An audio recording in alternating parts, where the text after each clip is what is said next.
Hey guys, I'm Reagan. I work in finance. I'm Jordan. I'm a CPA. And this is Working Late. We don't clock out, we just keep going. So if you are grinding through a long day or a late night, we're here to keep you company and remind you why it's all worth it. So Jordan, what is your career like and why did you choose it? So I am a CPA. I own my own CPA firm. I have really been on the accounting path for a long time. I didn't change my major in college like a lot of people did. I started and finished with accounting. Unlike my peers, I didn't really want to go the Big Four route. I did want to go into public accounting, but more with a small firm that had a more white glove personal feel for the clients. I found my company and found my, home, and recently made partner over the past year and have been running my own firm ever since. And it's been going really great. I chose accounting because it's always going to be relevant. Even if the economy kind of takes a turn, people are still going to need accountants and CPAs to help with their taxes and finances. And so I knew that it would be a really steady and stable career for me and my family. I knew it would help me afford the lifestyle that I want to live and, do the extracurricular activities that I want outside of work. And so far it's been a really great fit. What about you, Reagan? Yeah, so Jordan and I actually met in college and Supply Chain 364. Yes, we met in a supply chain class. I was actually a supply chain major at the time. I think that is the class where I decided to change my major. And I went into finance. So yes, I have a degree in finance. After college, I went to work in consulting for 3.5 years. That was really great experience, but I decided to make a change and go into financial planning and analysis, or FP&A. So I've been doing that for a little over a year now. I always liked finance. I enjoy doing puzzles, and finance has always just kind of felt like a puzzle for me. And honestly, I think Jordan and I agree on a lot of things. So yeah, while I am really career motivated, I also just enjoy being able to, afford the lifestyle that comes with a career in finance. So yeah, I think we're pretty aligned on that, and we enjoy our work lives. And yeah, so we're here to keep you guys company. So Jordan, what is on your plate this week at work? So right now, everyone's kind of coming off the holiday season. That's a really slow time for CPA firms. Like, yes, we are playing catch up on things before things do get really crazy, but we're here. It's January. And so right now we're working on a lot of projections for people to get in their final Q4 estimated tax payment. We're also ramping up just hours for busy season. So the late nights are here. They're starting. We're trying to get payroll reports wrapped up, W-2 sent out, and all of that. So definitely staying really busy right now. What about you, Reagan? Yeah, so like you mentioned, Q4 is over, the holidays are over, and now we're moving on to quarter close. So getting all of those reports out, the quarterly business review, the monthly operating review, we're working through all of that right now. So definitely having lots of late nights, but something that I just try to keep in mind is I am pretty new at my job right now, and I want to move up. I want to do the best work that I possibly can all the time. I'm finally at a point where I do enjoy my work, and so I know working this hard will pay off, especially when it comes around to bonus season or to promotion season. So that's what I'm doing right now, really working towards that. Nice. Well, I'm glad we are here to keep each other and the audience company during this busy time for us. Yeah, so Jordan, you had a quote that you told me. What was that? Because I've been thinking about that a lot this week. Yeah, so it was grind in the dark, go where others won't. And I felt like it was just really fitting for our Working Late podcast. We're all here looking out the window. It's super dark outside. And, the people who grind in the dark and go where others won't, it's just so motivating because so many people choose to, not do super hard things, and that's totally fine, to each their own. But I think that it's really great for us and those like us who do choose to work late, do choose to work long hours, and be okay with that, because in the end I feel like we're better off for it. It makes us better people in general because we have that discipline that a lot of people don't, and career wise it will pay off financially too. Yeah, I'm really hoping so. So let's go into our first segment. So this is the Working Late Boosts. So we are going to give one kind of pick me up every episode. So if you're dragging yourself back to your desk right now, or if you're on your dinner break and you got a long night ahead of you, here's kind of your boost of the week to help you keep going. So every week we'll bring a song, a productivity idea, a snack, a drink, a mindset shift, a book book that's been helping us, something like that. So for this week, I have with me here my V8 energy. And if you know me from TikTok, if you follow me on TikTok, you know that I always have a V8 energy with me. So Love that. That's my rec of this week. Jordan, what do you have? So I am pregnant right now, just so everyone is fully aware of that. So I've really tried to cut back on my caffeine intake over the past year and a half, just in preparation for that and getting my body ready. So right now I have green tea with me, super low in caffeine, but the warm beverage this late at night, it really does, just kind of soothe me and kind of get me in the right headspace that I need to be in. So yeah, I love a green tea. Yeah. Do you put anything in your green tea? No, maybe like a little bit of raw sugar. Mm-hmm. I know that you can do like black coffee, you can do plain tea. I'm not quite there yet, honestly. Yeah, I'm super like plain Jane. I don't do anything. I know a lot of people do like honey sticks or sugar. Some people even put milk in their tea, which sounds a little strange. I've tried it once. It was okay, but I also want the easy thing that's not going to take a long time to prepare. So, okay, I have to say, I'm not a huge tea drinker. I do think some teas go well with milk, like an English breakfast tea. Sometimes I do start my day with an English breakfast tea with a little bit of milk and a little bit of sugar. Pretty good. It's pretty good. Nice. I'll have to give it a shot. Yeah, give it a shot.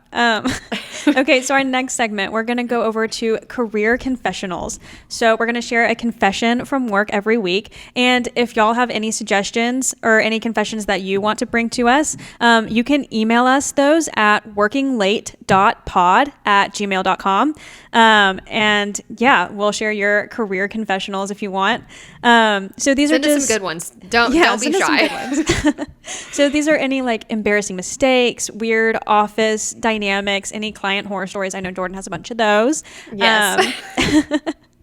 So yeah, I think I can go ahead and get started this time. Yeah, go for it. So like I said, I work in FP&A now. And I actually work at the company that I did consulting for. So I just moved from like the consulting business unit to the corporate entity. And so since I transferred to a different part of my company, I thought I departed my old team amicably. Did not think that there was any sort of animosity. My boss literally told me as I was leaving, like, hey, if it's not a good fit, like you can always come back to the team, no worries. So I thought we were good. And then so I do work for the same company that I did consulting for, but I also left for about a year, worked for a different company, and then came back. Bit of a boomerang situation. So after I came back, I was at the office. I just figured I would pop in upstairs. I still have a lot of friends who work up there. So I was visiting some of my friends, my old coworkers. And yeah, it was so weird. I went up there to say hi to everyone, just be like, hey, I'm back. And I will like be working with a lot of these people moving forward in corporate finance. But yeah, a couple of them wanted absolutely nothing to do with me. And I don't know what happened. I don't know why they're upset.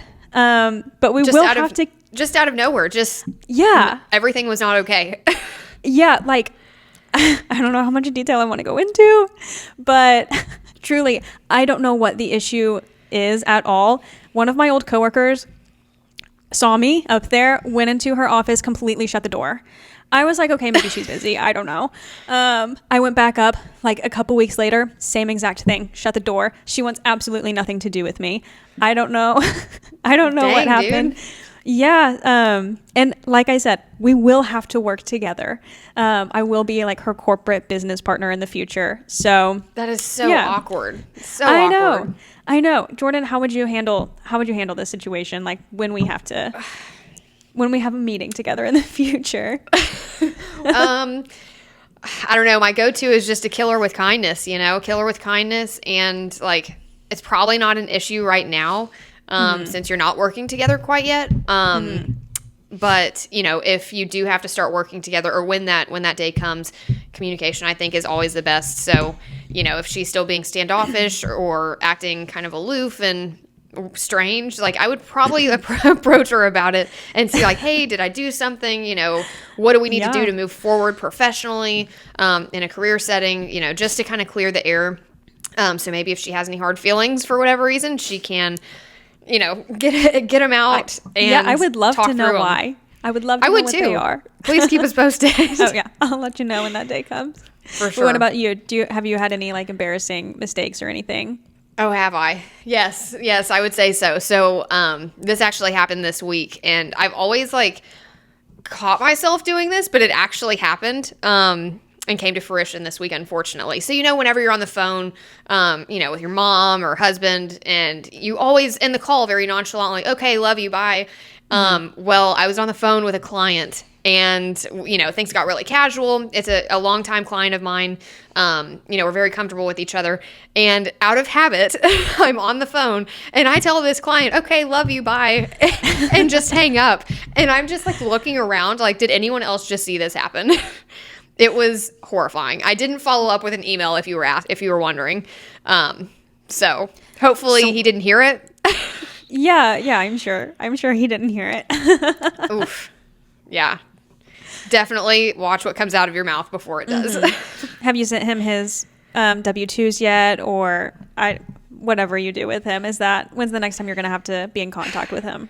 Not until he sends me his stuff for his tax return. So hopefully that's enough time for him to forget the situation, and hopefully he's understanding that sometimes it just comes out. He's probably going to be delaying. He's going for like the June 15th deadline, the October 15th deadline. He's not going for the April 15th this year. All because of me. I'm going to have to delay my incoming money from him. So yeah, don't recommend that. Yeah. That's funny. Okay. So now, should we go on to our hot takes? Do you have any hot takes to discuss this week? I do, actually, and I may receive some judgment, but that's okay. I'm okay with being vulnerable and being real with you guys. So I don't know about y'all, and I know every office is different, but I personally am not above taking a nap on my office floor. So I don't know if I've already said this, but we are a small office. We're not in cubicles. Everyone has their own office for the most part. We don't have glass walls. We have a lot of privacy. So it's great for tax season if you just need to cry, if you just need to have some space and get through the day. You can shut your door, and that's totally acceptable. People respect that. Whenever you're working 12 to 14-hour days during tax season, there are some days you just can't keep your eyes open after lunch, and you have got to just lay on the floor and take a nap. I'm not saying a 3-hour nap. I'm saying 15 to 20-minute power nap just to kind of get an energy boost and kind of get you refocused. I don't do it all the time, but especially being pregnant, I'm really struggling skipping naps. So it does happen. And I get totally cozy with it. I get my blanket out. I use a sweater as a pillow. And yeah, it's not bad. I am ashamed at how well I sleep on that floor. So, are you above taking office naps? Okay. I have never worked in an office where everybody had their own office. So am I against it as a principle? No, I guess not. I will say, when I worked in consulting, very much a cubicle situation, managers in offices with glass doors, staff in cubicles, and you kind of sit with your team. The team next to me, when I worked there was a young man. He did he did enjoy a nap. He would just kind of lay down in the middle of the cubicles and take a nap. And lucky for him, his manager was located on the complete opposite side of the office, and she didn't really come visit often or check in. So I think he got away with it for a pretty long time. We knew that he was napping, but his manager didn't know. He did, as soon as his manager found out, he was placed on a performance improvement plan. And that's okay. It happens. But I would say, I think in his case, in every office I've worked in, it is perceived as unprofessional. Mm-hmm. Jordan, what would happen if somebody opened the door and you were asleep on your office floor? It just doesn't happen. I will say, I'm all about keeping up appearances in the office. I definitely think, you have a reputation to maintain. We don't want clients walking through the office and seeing you asleep on the floor. I think you do have to be kind of tactful about it. And to be completely honest, one of my business partners at another firm, he admitted to it as well. He had a migraine real bad one day. Okay. He totally got horizontal on that floor and laid down, but again, the door is shut. No one can see you. I think as long as you maintain your appearance and people aren't super aware that it's happening, and as long as it's not happening in excess, I think it's fine, especially since we are working so many hours. You do have to take care of your body to a certain extent. So you essentially got this idea from your boss at the time. He basically said it's okay. He told me recently when we were already business partners, I wasn't an employee. He probably wouldn't go around telling employees this. Okay. Yeah. Well, hey, I'm happy for you. You're pregnant, you're tired. I'm so tired, guys. I am very tired. But like, what about at night when you're working late, you're at home in your own, comfortable space? Like, are you above taking a power nap? Do you think that helps you? I'm not a napper. I never have been. When I was in pre-K and they got our mats out and they told us to take a nap, I laid there with my eyes open. Like, I've never been into napping. If I do take a nap, I'm going to be groggy the rest of the day. So I don't know. It's just not for me personally. But if you need like a 15-20 minute recharge and then you're ready to go for the rest of the night, then I think that's great. For me, it's just like a nap isn't going to get me there. I'll go for a walk. I'll walk my dogs. But yeah, nice. if I'm going to sleep, I'm going to sleep for the night. I'm not going to sleep for 20 minutes. So. Yeah. Sometimes my eyes are just fluttering, even if it's like a late night, I'm already at home. Sometimes I really do just have to lay down on my floor in my office here at the house and just take a 15-minute power nap. Because if I go all the way to my bed, I'm not getting back up, No. So if I really have to stay up later and continue working, sometimes I just have to do it. Yeah, and to be fair, I think I did visit you at your house last tax season. We don't live in the same city. But yeah, I remember you logging onto your computer. I don't know why we were all up. I remember you logging onto your computer at like 11 p.m. and you're like, I got to get through 10 tax returns right now. I don't know what time you went to bed that night, but you definitely are putting in those late hours. So I get it. Dude. Every day is different, and some days I just need a nap. Yeah. Okay. So I don't know where that leaves us. If you guys feel like you need a nap at work, read the room. I don't know. If you have an office, to go for it. It sounds like. If Keep up appearances. Be careful. Yeah. Be careful. If you have a cubicle, maybe not. But anyways. Probably not. We can go on to our listener corner. So in this segment, we are looking for any emails or DMs from listeners who are literally working late or just working long days. And if you just want some advice or a pep talk to get you through it, if you have any situations that you might need advice on, we're here for that. So again, you can email those to us at workinglate.pod@gmail.com. Also, you can follow us on Instagram and TikTok at workinglate_pod, and you can DM us there. But since this is our first episode, we did come with a couple of like our own stories, or Jordan, I think you talked to some of your friends who also work late, and we have some submissions from them that they wanted advice on. So let's get into that. Yeah. We're here for y'all though, and we do want to, give you advice, and you are not in this alone. We are all here together. That's trtrue. Yeah. We're all trying to build this together, right? We're all doing our best. Okay, so I have one here. I think this is super applicable to everyone. I know I've had email scares before. So this one says, "Hi, Jordan and Reagan. I meant to send an email to my coworker saying, please tell me why you can't read, but I accidentally hit reply all. Now the whole team, including my boss, has seen it. Do I fake my death or send a follow-up? How do I recover from this?" So this, and by the way, your submissions will be anonymous in case your boss decides to listen to this. But this came from your friend, right? Who you used to work with? Yeah, so his name is Ryan, and I can go ahead and say that because he's going to be a guest star on the podcast in later episodes. He's pretty great. So we used to work at a company together. I was actually an intern in college, and we, he is quite a bit older than me. He's not old. He is older than me. So he was already a full timer at this tax consulting firm.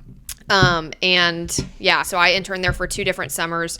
And he definitely has been in some different situations that have been, pretty heated occasionally. So Reagan, I mean, has that ever happened to you? Have you ever sent, an email that you didn't mean to send to everyone? I'm going to be honest, when it comes to email, I'm so careful because I'm so terrified. I literally will not address an email until it's already written and proofread, 10 to 15 times.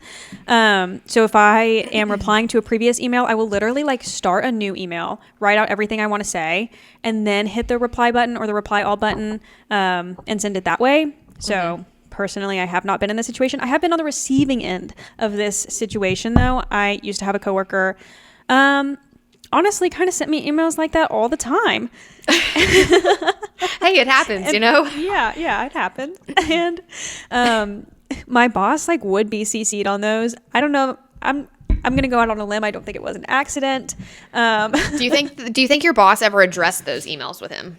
Or do you think it got... Yes, I do think those Okay. emails were addressed with them. And yeah, after a while they did stop. So I would say in this situation, like, you really have to be proactive. You have to be the person to go to whoever you sent it to, and go to your boss and just be like, hey, I'm sorry, that was unprofessional. Won't happen again. Also, maybe don't type those things out. Maybe you think them in your head. Maybe you send them to your spouse or to your friend over text. But really, really risky to be typing things like that, especially with the email already addressed. Yeah, no, that is very risky. I mean, what if you get up and, walk around and come back and forget what you had actually put on there and accidentally send it? That would be pretty bad. But I personally think extreme ownership is the best, solution for anything like this. Like, hey, we all have bad days. Just own it. Go apologize to the person that you just put on blast in front of everyone. And yeah, it wouldn't be a bad look either to go talk to your boss and, own it before they have to come and talk to you instead of trying to avoid it. If it were me, I personally would be very upset about it and worked up and waiting for something to happen. I would rather just save myself that heartache and just go and address it, face it head on, and kind of move on with your life. I agree. And try and prevent it from happening again. That'd be great. Yeah. So how do you handle emails? Do you write it out with it already addressed, or how many times are you proofreading? What's kind of your email routine? I proofread I read over it about 5 times, I would say. I haven't been doing things like you where you have a brand new fresh email and then copy and paste it. I think that's a great practice that I'll probably start doing myself. But especially if it's an email with a ton of people on it, I don't want to have to retype in all the stuff, all the different email addresses. So, I also am a person who is please see my answers below in red. So, I like to definitely write over it, the email that's already there. But I think for more heated situations, I would probably start going your route and, doing it separately without having a chance of accidentally sending it. Well, yeah, at your firm, you are the boss. You're the partner and you have staff. So whenever you have to correct your staff, how do you go about that? I'm sure you don't say things like, please tell me why you can't read. But yeah, it matters a lot more now. Yeah. How would you give feedback? Say one of your employees completely messed up a tax return. Okay, let's say I'm actually going through a big tax return, have a lot of corrections. I'll likely send an email. I'll probably make a bullet point list and go down line by line the different things. And we always try and have the environment where hey, it's okay to mess up. This is a safe place. We're all here together as a team. I'm not here to reprimand you for doing something wrong. I'm here to correct you and steer you and guide you. That way you can, grow and get better too as an individual. And so our team gets better as well. So yeah, I would probably send an email if it really was a bunch of corrections and, they're new or maybe just learning or maybe it was stuff they didn't know about. That way it's more respectful, and I definitely throw some smiley faces in there too, just to make it a little more casual. Yeah. So maybe I can be on the opposite side of that. I used to receive a lot of those emails. When I was first starting out, you don't really know what you're doing. People have to train you at your work, and there's going to be a lot of mistakes, and that's okay. But I used to be on the receiving end of a lot of those feedback emails. And my response when I was younger was to be really defensive about it and just be no, I took it very personally. I took it as kind of a personal attack. And I think my career really started to progress when I started to understand it's actually not personal. And these people are literally giving me a roadmap on how to move my career forward. Yeah. I need to learn to, whatever the assignment is, whatever I'm doing, I need to learn to get that at 100% before I can ever take the next step. And so, yeah, I really had to make that mental reframe in my mind. And I think that has been probably the biggest thing for me personally that's helped my career progress. So yeah. Yeah, I think that's great. Coming from the other side of it as the business owner, it's not personal. As a person, I really love all of my staff. I think they're great people. I think they all want to do a really great job. But it is just business. It is just business. We're all sure. here to make money. The fewer corrections I have to make on my end, the more efficient we get, the more taxes we're able to crank out, the better everything goes. Yeah, for sure. So I can actually bring the next one. This is something I've dealt with before, and that is like when your work friends or even like your work best friends get promoted and you don't. And now they're kind of a step above you. Maybe they don't treat you the same. They treat you like, they're all that and you're not. Do you think it's normal to be happy for them, but at the same time, like kind of unhappy for them? Or is that normal or is that toxic? I think it depends. I think if you're the more senior person and like you were probably due for that promotion and they got it instead for some reason, I think it's okay to be a little bitter about it. Yes, be happy for them. They must have done something right if they got it and you got passed over. But it would probably still bother me quite a bit. I would maybe go talk to my supervisor or manager and be like, hey, I really thought I was ready for this role. I really thought that I had been, meeting all of your requirements. Like, if I'm not there and I thought I was, like, what do I need to do to get to that point? So I would probably at least consider having that conversation. Would you ever address it directly with your friend? I think it depends. I think it depends how close you are, like how close of friends you are. Is it kind of like, hey, we're work acquaintances, or maybe we're just friends at work. We don't really hang out outside of work. If you hang out outside of work and it's kind of like affecting your relationship, yeah, maybe I would like have that conversation with you, especially if they're like talking down to you or now they're acting like better than you. Yeah, I would definitely be addressing it. But if they handle it with grace, very humbly accepting the position and not really rubbing it in, maybe you should just get over it. Maybe just pray about it a little bit. Maybe look internally a little bit. Yeah. I think that goes back to what I was saying earlier. Like, your two options are get really upset and defensive about it and probably end up saying things you don't mean, or, causing rifts in relationships. Or you can handle it gracefully and, you just have to say like, hey, this person obviously earned it. I didn't. And how am I going to earn it in the future? Like, what am I going to do moving forward to make sure this doesn't happen again, or to make sure I am going where I want to in my career? Yeah. And definitely talk to your manager, having those clear expectations. That way they're aligned with what your manager's expectations are. Like, I think that's really great to just make sure you're on the same page as well. For sure. Well, I think we're about out of time for today. So thank you guys for listening to our very first episode of Working Late. Next week, I think we're going to talk about New Year's resolutions. So stay tuned for that. We'll talk about our professional New Year's resolutions, any habits we want to create for the new year, and also personal New Year's resolutions. So I know New Year's resolutions are something that I take very seriously. I keep track of them all year long. So I love January. This is my favorite time of year when you get to kind of start fresh. But yeah, anything else, Jordan? I don't think so. Thanks for listening and joining in. We're really excited about this and excited to be working late with you. Yeah. So remember to keep going. The work you're doing is going to pay off, and we'll see you next week. See ya. Bye.